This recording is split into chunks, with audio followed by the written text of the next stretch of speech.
and pray for their country, and President Muhammadu Buhari, Naja Atutijani reports. At the gates of the Abuja House, Camden Hill, Kensington, London, where President Buhari is in residence, the supporters could be seen holding banners and placards with various messages of hope for peace and security in Nigeria. The Armed Forces Institution of Nigeria, that it shall be rectified. Amen. Recall that there has been some uproar over the president's departure to England for routine medical checkup, with some Nigerians resident in London staging protests. However, not all Nigerians living in the UK share the same sentiment as the protesters.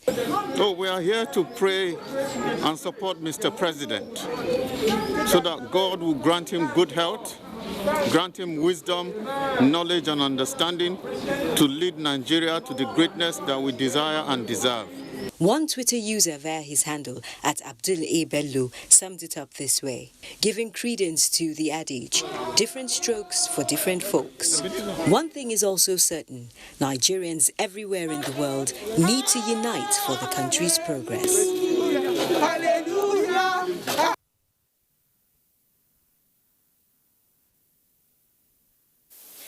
Now to COVID-19 update. Latest figures from the Nigeria Center for Disease Control as at the 5th of March shows that 135 new cases of the coronavirus have been recorded in 11 states of the Federation, bringing the total number of confirmed cases to 163,330 in Nigeria. Out of the new infections, Kwara topped the list with 37 cases, followed by Lagos with 32 cases, Ondo 23, Nasarawa 13, FCT 9, Kaduna 7, Rivers 6, Osun 3, Delta 2, Edo 2, Borno 1. 152,045 persons have been discharged, while 2,058 deaths have been recorded across the country. Talking sports now, at the instance of the United Nations, April 6 is the International Day of Sports for Development and Peace. The day signifies the power of sports in changing the world as proclaimed in UN Resolution of 2013. Olumide Guntola tells us more about this annual event. April 6 is set aside by the United Nations as the International Day of Sport for Peace and Development, which is an annual celebration of the power of sports to drive social change, community development, and foster friendship. The International Olympic Committee used the platform to encourage everyone to be active and healthy at a time the world is fighting health crisis due to the spread of COVID-19. It recognizes the role sports play in communities in promoting fairness and team building. Setting aside a day for International Sports Day for Peace and Development can only enhance humanity. Yes, sports is for friendship, sports is for love, sports is for good health, sport is for godliness, sports is for human understanding and appreciation of the other person. After the Nigerian Civil War, and Nigeria was to reconcile itself with its other entities or ethnic nationalities, if you like, the Nigerian National Sports Festival was created.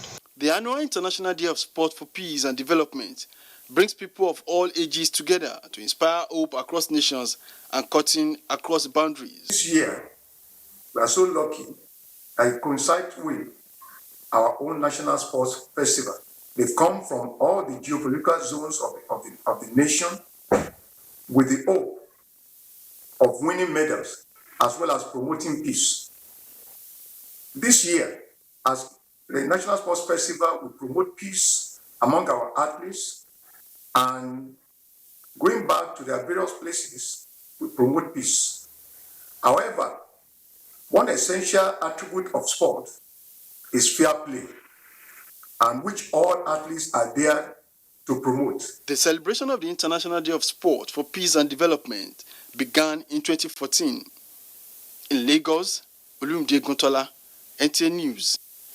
Now, joining me In the studio to talk more about the International Day for Sport Development and Peace is the Director of International Tennis Academy, Godwin Kiyanka. You're welcome. I'm glad to be here. Okay, what is the significance of this day?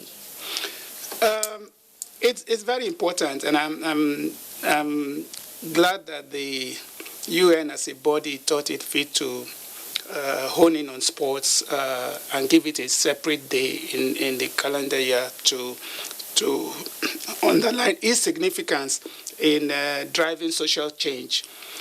Sports is the second largest employer of labor in the world. It is the number one engagement resource for youth in the world and for generally in the world. And it goes far beyond every other resource that you can think in touching the lives of youths. And if you know that the youths, molding the youths early to, as we're saying now, to have a fair play mentality, to have a competitive, positively competitive acumen and all that is very important for how they grow up to what they become in life. Then you know how very important sports is. I think that for this year they have come up with 4 major planks. We are coming out of a pandemic, so they are building the sports. They're trying to see how they can connect sports with the pandemic. That we have to in trying to solve the pandemic problem, we have to think about equity, fairness, community, so that everybody benefits from all the research that has been done. How does sports also help to help everybody cope with the pandemic? If you're healthy, if you take to sports, you get healthy, and healthy people have been known to survive the pandemic better than those who are redundant. Okay, so we have to appreciate the value of sports in this country. The fact that apart from health, apart from engagement, it is a very veritable source of empowerment in terms of revenue for employment and revenue for the younger generation. Okay, now talking about the celebration, how has the day been celebrated globally in previous years? I think the best example would be that of India. I think it was in 2017 or 2018 when they actually used the Sports Development and Peace Day as a fulcrum, a foundation to rebuild sports in that country, to pay attention to sports, and to attack some of the social problems that they had. You know, I'm not going to mention those ones, but they use sports to reach out to juvenile youth, those who are assaulting or harassing young girls, raping, to attack their rape problems and all that. And it worked because these superstars, they are a cricket nation. And they use a lot of these superstars in cricket to talk to the issues that affect the young generation in India. And I think that was a very good example of how it was used. But generally, it is a time when most countries look at how they have invested in sports or not invested in sports. How far have they come in empowering their youth to take advantage of the opportunities that sports present? How have they been fair to the various communities? How can they use the sports personalities in the country, gold medalists in the Olympics, great performance and all that? How have they used them to send a message of unity, hope to the younger ones who are either not doing well or want to aspire to become great champions? So these are the ways that they have used it, and just highlighting it as you're doing now, put sports on the front burner. Everybody knows that sports has a day of its own, just like health, just like whatever else, and that is a very important component of the development in the world. Okay, now we know that this year's celebration is kind of different because we are in the midst of a pandemic. So what has the sports world been able to learn from the pandemic to make this celebration different, even in the midst of, we are not praying for it, another pandemic? Yeah, the sports world has been very, very useful and effective. By way of example, we have great sports icons like in basketball. From America, you have the Manchester United player who was given a starship, if I'm going to say that. How they used their time and their money to make sure that people who are vulnerable were reached, either in terms of food, in terms of moral support, and all that. The sports world was very active, even in the reluctance of many groups all over the world to accept the vaccine. Many sportsmen and women came forward and became front runners in taking that vaccine. But more importantly, the sports world was at the forefront of the message, whether be it masks, being it help your neighbor, being it reaching to, the story of the one who was taking bicycles to distribute food to people in his community was very significant, because first it was a training opportunity for him to stay healthy, but more than that, he was visible, helping a lot of people. So I think the sports men and women were very, very useful in this. Unfortunately, in Nigeria, we didn't have the top sports guys come out, either because they have not reached that level of financial comfort, or because they were inhibited by many things. But this kind of day will not point us to the fact that if it, like you said, if it ever happens again, the sports community, with the visibility they have, with the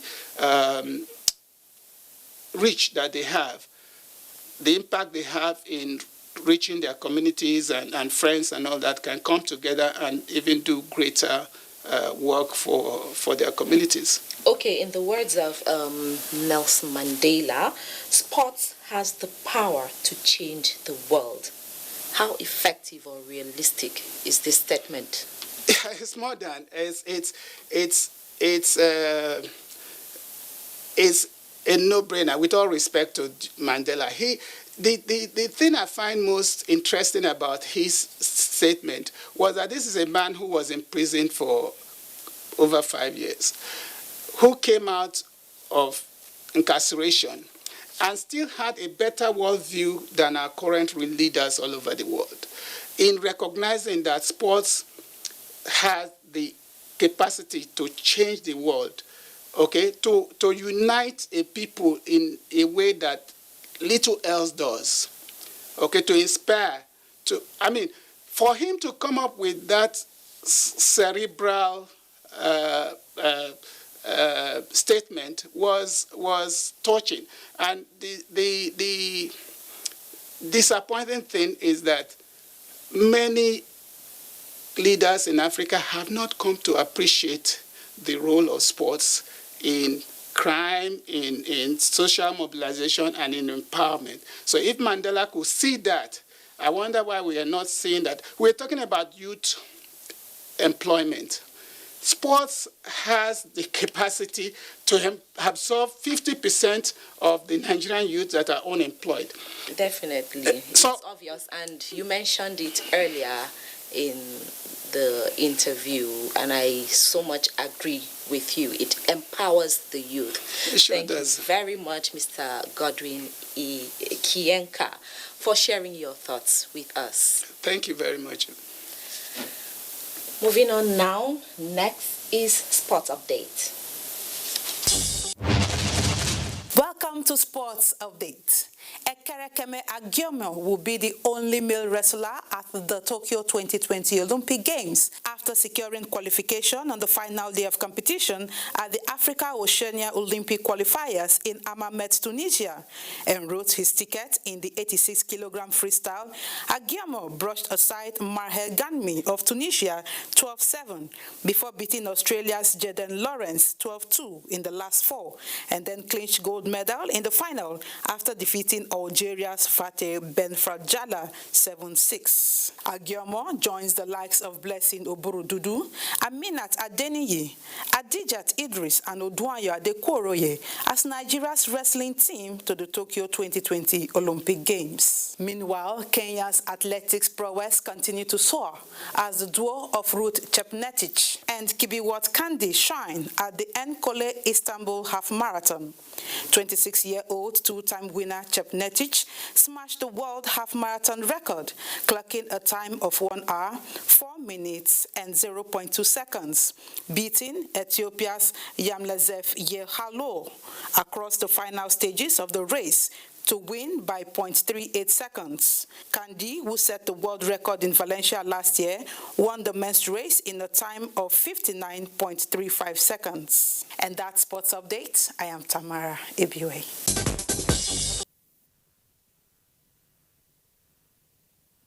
That's it on Panorama from the Lagos Network Center. Thanks for watching.